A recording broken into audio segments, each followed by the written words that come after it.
Understanding, first of all, who you are, not what society thinks they should be, not what their culture is telling them, or the religions or anything, telling them who they should be. Once they understand that, then it's what do you want and why? Anything that tells them differently, then we dissect that into limiting beliefs. You just have to ask yourself, is this true now? It could have been true 10 years ago or when you were little, or maybe you don't even know where it came from. It's okay. Just ask, is it true right now? And if it's not true, then you can change that belief. This is A Joyful Rebellion, the podcast that explores that moment you realize the life and success you worked so hard to create didn't come with all the fulfillment you thought it would. I'm your host, James Walters, and I want you to be the author of your own story. Each week, I connect with people who inspire bold answers to the question, what do I do now to create a life I love? If you are ready to start answering that question for yourself, you're in the right place. So let's start a joyful rebellion.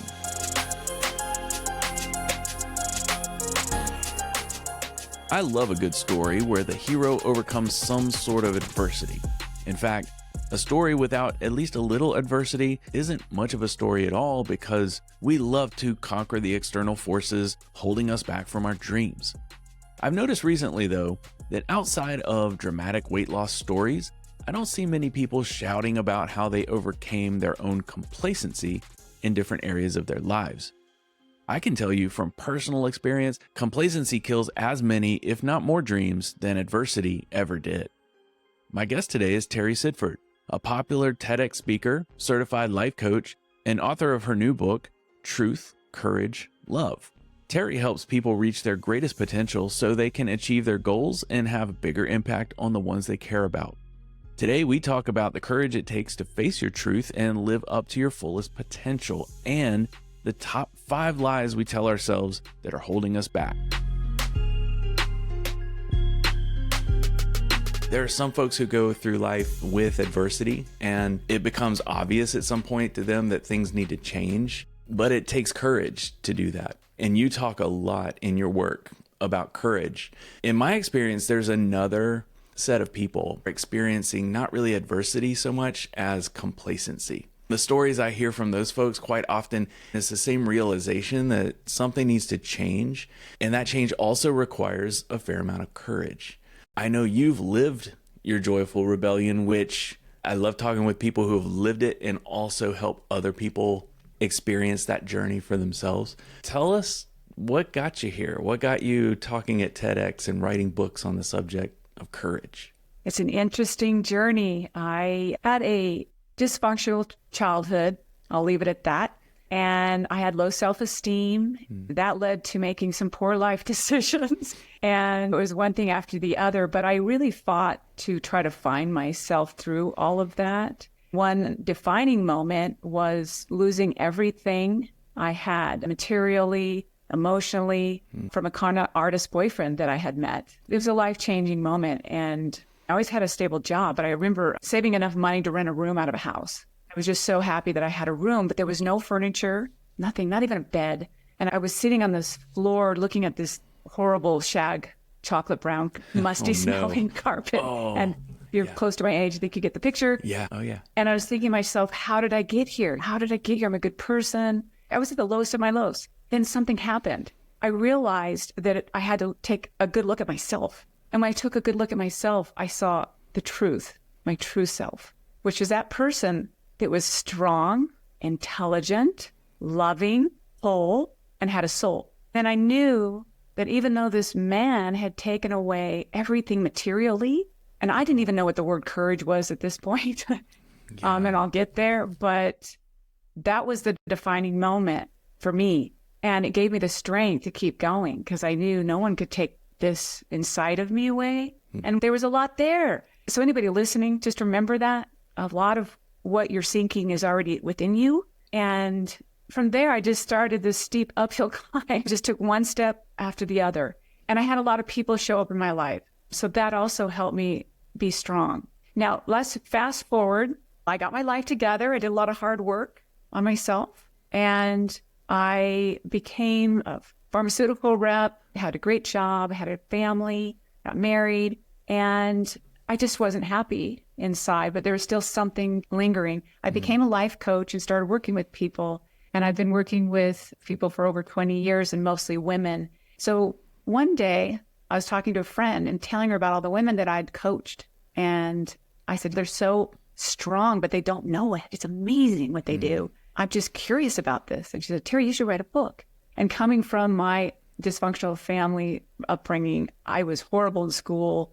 I said, there's no way I could write a book. She said, I'll help you. So we wrote the book, and I gathered a survey from 100 women on the subject of courage.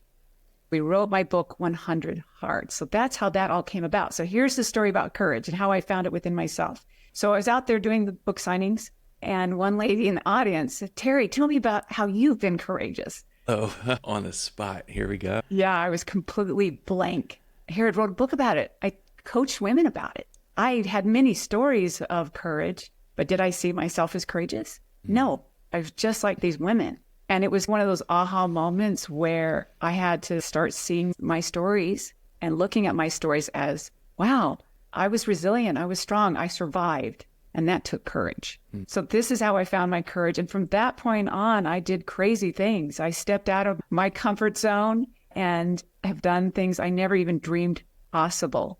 And it comes back to something you just talked about in the very beginning. You said the people that are complacent. Yes. Because I think they're afraid to go to that place of the unknown, but that's really where the magic happens in your life. And courage is facing whatever's in front of you and keep going. And that's my best answer to tell everyone that where I've been. I've created things I never imagined possible, and I'm living my dream life. Things aren't perfect. I just want you to know that. Life isn't perfect. It's not meant to be. That was your first book, The 100 Hearts. And last year you came out with another book. It's called Truth, Courage, Love. So you've been talking a lot about you found your truth. Then when you were at the book signing, you realized you needed to find your courage. You already had it. You just needed to recognize it, it sounds like. Yes, correct. And that gets us up to the courage part. What got you writing about all three of those things together? And what created the book that came out just last year?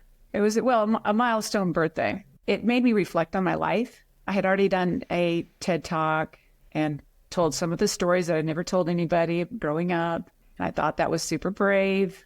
I also realized there was many other stories in my life that I had not shared with people or the world. And then it was time to do a memoir and really be proud and own all of it. After this birthday, I asking my questions to myself about, have I lived my full potential? Do I have any regrets? Have I left this world and the people in it better by being in it? That's when I realized, I was surprised with the answer that it was yes. And I realized I wanted to tell all my story and how I overcame adversity and learned valuable lessons from everything.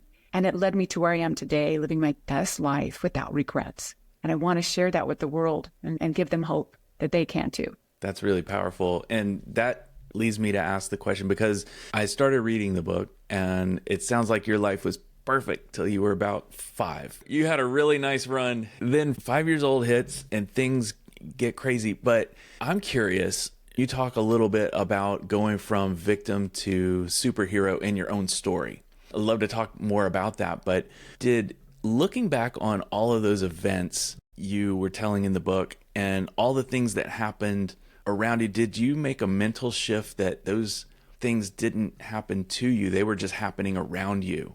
And maybe at the time they felt like they were happening to you. But can you talk a little bit about any shifts, maybe mindsets you had 20 years ago about that situation and how you maybe think differently about it now, given all the work that you've done?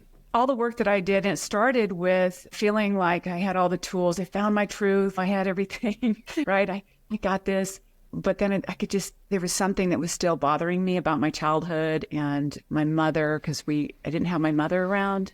And she kept herself distant. And she did recover and went back to school to become a registered nurse, but she always kept herself distant. And I went to Al-Anon. If anybody doesn't know what that is, it's like AA, but for adult children of alcoholics. So it's the 12 steps, but for adult children, because we take on some of their characteristics or we have our own characteristics because of it. And that really helped me take some responsibility for my life and how I responded to life. So that was the first step. Then, so I thought, okay, if I'm doing this, I'm doing well. There's still one thing I was struggling with, and that was blaming my mother for my low self-esteem. Anything that went wrong, it's because I didn't have a positive mother figure in my life. I didn't know how to do my hair or my makeup. I didn't know how to go shopping for clothes. I didn't understand this. I didn't understand I even have close relationships with some women. I was just kind of like friends. So I decided to go to a counselor. I've never done this before. And I need help. And she curiously looked at me and said, no, I know it's been painful for you your whole life. Wow, I'm just curious. I wonder how your mother felt battling her addiction, going back to school to become a nurse, and losing your children. That must have been devastating. Yeah. There, she just gave me a new perspective. And in that moment, I had this warm feeling come over my body, around my heart, and I felt love, compassion, and forgiveness. And from that moment on, I started to call my mom and tell her how much I loved her without expecting anything in return. She started to call me back, and we forged a very close, loving relationship that has continued to this day. That was the mind shift of taking responsibility for my life and how I respond to life and anything that's happened to me. That is a great story, because that's something you can really point back to, that moment, which led to doing the work on yourself and doing the work on your mindset and shifting it, something you enjoy doing with other people now. What would you say are the most common things you work on when you have someone come to you and say, gosh, Terry, I'm having this block? Or maybe they don't even know they have a block yet. They just start spilling their story, and you reflect to them, hey, this is what I'm hearing from you. Do you think maybe, then you fill in the blank, whatever that is. What would you say 6 or 7 times out of 10, the thing you talk about the most with other women? Great question. And I have been doing this long enough to where it really does boil down to a few things. And it's understanding, first of all, who you are. And a lot of times I'll call those values or the characteristics of who this person is, not what society thinks they should be, not what their culture is telling them, or the religions or anything telling them who they should be. It's understanding who they really are, separate from all of that. Once they understand that, then it's what do you want and why? And getting really clear on those things. And then anything that tells them differently, then we dissect that into limiting beliefs. And you don't really even have to know where they came from. You just have to ask yourself, is this true now? It could have been true 10 years ago or when you were little, or maybe you don't even know where it came from. It's okay. Just ask, is it true right now? And if it's not true, then you can change that belief by just changing it to a true belief.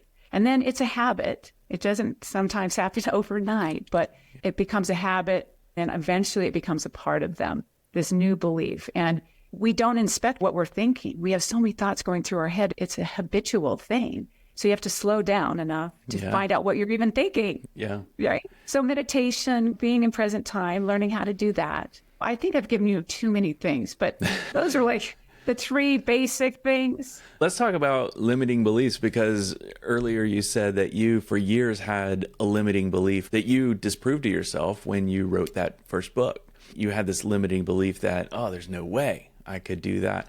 If you had to give a top 5 list of limiting beliefs that you hear all the time and you struggle to not roll your eyes, oh my gosh, okay, I know you believe this, but I've seen so many other people disprove it to themselves that I know it's not going to be true for you for long. Is there a top 5? I'm not good enough. Big one. I'm not strong enough. I don't know. I believe people do know. If they take the time, they can find the answers. I don't know how. Things like that. There's 5. Okay, how many? It's not a strict 5, but something in that realm. It's really interesting. Yeah. But it sounds like a lot of self-worth maybe by the programming that they've received over the last couple of decades, at least. Yes. Yeah, even failure. Failure is a big one. They can't get over some of their failures either. That haunts them. When people do reach out to you, are they looking to redeem that? Or are they looking to redeem themselves? Or are they just wanting to break off the chains, that they just want to throw that off? And do they want to be someone else, or do they want to be just a better version of themselves? They usually want to be better versions of themselves. Okay. And they just don't know how. And all I do is ask them curious, powerful questions and hold this beautiful space for them to come up with those answers themselves. There's nothing more powerful than that. I would imagine, because you do a lot of speaking, when you finish, I would think that you get a lot of people who come up to you at the end of a talk and say, oh gosh, you were talking about my story, because so many of us have things in common. We don't all have the same story, but there are a lot of human nature things that happen throughout life that we do have in common that people can latch onto. So when someone does walk up and you've inspired them and they're already there because they want to explore their journey, they want to work on themselves, but then they start telling you their story and they tell you how they've felt held back in their life. What's your go-to response, or what's a common response you would give that person? Because you're in the middle of a lot of people. It's not like you're one-on-one. It's not an intimate, non-distracted moment. So what is something you would say to that person that makes them feel seen and heard and validated, but also understanding you can't spend the next hour with them? I think you hit it right on the nail on the head. I really want them to feel that they were heard. It is very vulnerable for them to tell me anything like that. It's something about their story. And I've had that happen many times. I really understand you. I really get you. And also then try to get in just a little snippet of hope. I was there too. I understand that. I get that. And there is a possibility. There's a way out, or there's a future here for you. I can do it. You can do it. Like if I can write a book, you can write a book. I've had kids come up to me even when I was doing book signings that wanted to write a book. And I'm like, yes, you can. You can do it. Totally. Get started. I was a horrible speller. So yeah, I try to give a lot of hope there. Yeah. And the possibilities for them. And that's great. You don't have to know how to spell anymore. Technology does that for you. It's amazing. You just have to have great thoughts that you can string in some sort of order to where people can understand them. Exactly. Then we have AI for that. Yeah, it's not quite that simple. I know. But at the same time, you do want to talk with people. I'm wondering if there's a story you could share about a transformation that you've seen unfold. Maybe it was a dire situation, or maybe a situation where someone just truly didn't believe they could get from where they were to where they dreamed about being, that maybe even inspired you. Do you have a story like that? I had this one client years ago who told me about this dream she had. And again, she was one that would tell me all these accomplishments that she has made throughout her life, even starting as a teenager. She won this event doing this. She was a chef around the world, sailing in yachts at 19 or something. Wow. Yeah, her story was crazy. And here she had to tell me this dream that she didn't even feel good enough to share with anyone. And I was the first one that she told. And I said, okay, great, let's do it. Is this what you want to do? Great. Let's find out what's getting in the way of you doing it. Now let's start our plan. Let's take it one step at a time. And then she eventually ended up doing this business. And it was one of the most proud moments I've had in my life, to watch her overcome her own self-limiting thoughts and beliefs about herself and take action and make it happen. It was incredible. And it changed her whole life. It wasn't just her career. It was her whole life changed. Yeah, because one thing will creep into the next. So if it's a business block and they disprove it to themselves, then the next thing, oh, wow, here's a problem in my personal life. Oh, I've done it before. I can come over here and do this. Do you find that there's a snowball effect when you help someone in one category of their life? Without a doubt. Yeah. Every time. Every single time. Our life is made up of all these different pieces, and they all affect one another. Let's say they want to come in, they want to just work on their career. This definitely helps their own self-esteem, their own feeling of self-worth. That affects their relationships, their personal relationships, friendships, their quality of life. Everything changes. It's amazing. Or whatever you pick and you want to choose, work on your health, any one of them. It does affect all areas of your life. I'm always curious about the differences in these mindsets between men and women. And I know you mainly work with women. My sense is that women tend to be a little more integrated in their lives, whereas men, you might have your friends at the gym and they don't mix with your friends who maybe go out hiking with. And those don't mix with the people at work, and those don't mix with your family. So with the differences between men and women, have you worked with men who have come to you and said, hey, I've got these blocks and I don't know how to overcome them? Is there a difference in your approach? Believe it or not, it's almost a little more simplified. Okay. Yeah, it is. Because if they've already come, I know it's hard for men to actually come and get help like that. And I see that as such an empowering thing that they have done for themselves right off the bat, that it's an easy transition. But sometimes they're very analytical too. And I have to get them out of their brain and get them more into their heart. So maybe that's the only challenge I see. It's a little more challenging because they're thinkers. There are a lot of them. Yeah. And I just try to get and connect the two to find the answers for them. But I really enjoy working with men. I do, because they come to me for the right reasons. That's a perfect segue into, I was hoping you could explain a little bit more about the title of your book. I heard you start with truth. We've talked a little bit about courage. Then we just talked about the heart. And how do you bring love into that to wrap it all up? You gave the example of how you handled the situation with your mom and what's going on there now. So lead us through the different phases, the truth, courage, and love, and why they are in that order and how they all work together. Thank you. That's a good question. Truth is facing reality, what's in front of you, what's inside of you.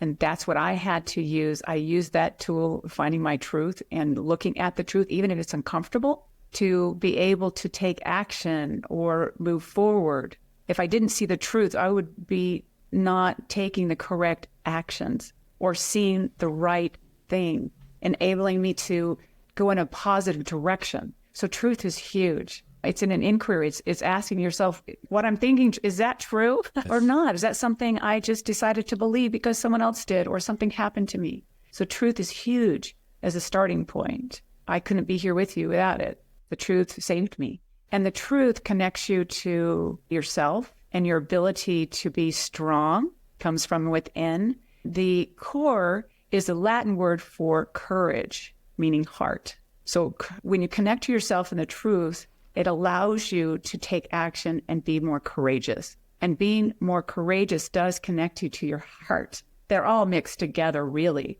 But the more that you take action, face your fears, and keep going, the more courageous you'll be. And it's like a muscle. The more you use it, the easier it is to take action and be strong and courageous. And love, to me, is a universal solvent to almost anything, because it really connects us to our truth, our core, heart. It brings us to our highest level of who we are.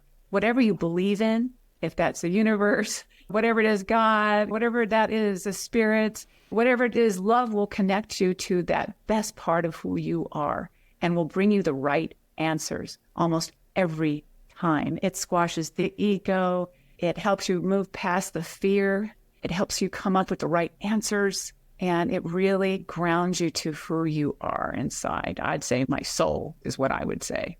And it creates miracles with yourself and others. That's really powerful. And what I'm hearing you say, if I read between the lines when it comes to truth, is look inward for it. Don't look outward. Don't allow other people to tell you your truth. That's where we get in trouble. We've all done it. But once you start to rely on yourself for the truth, it's so empowering and freeing. So you really look inward, not outward. I'm with you. With one exception, that when you can't find those answers, even though they're in there, it's okay to ask for help. But just know that you are the only one that can really know the true answers for yourself, even if you asked for help, even if you went to this counselor or whatever. Still do say they could give you advice, and then ask yourself, what is the truth? Always be your own best counsel in the end. I love that. If someone's listening to this right now and they want to reach out, they want to know more about your books, where you're speaking next, what's the best way to get in touch with you? My website, which is Terry with Terry, Sidford, SIDFORD.com, and everything is there. My books, Truth, Courage, Love, which is my memoir, and 100 Hearts Filled Out, and where I'm going to be speaking, my TED Talk, if you want coaching, all of it's there. I also have a podcast called Choose Courage. Love to hear from you. And you are stronger than you think you are, whoever's listening. This was a great conversation. And I think there are a lot of people out there right now who maybe they have it all together. Maybe they are cruising along in life, but there's just that one little thing that's gnawing at them. They haven't been able to figure it out, and it's been 20 something years, and they're like, okay, I can put it on the back burner until they can't anymore. I so appreciate you talking about those scenarios, talking about how to explore overcoming it and start your own journey.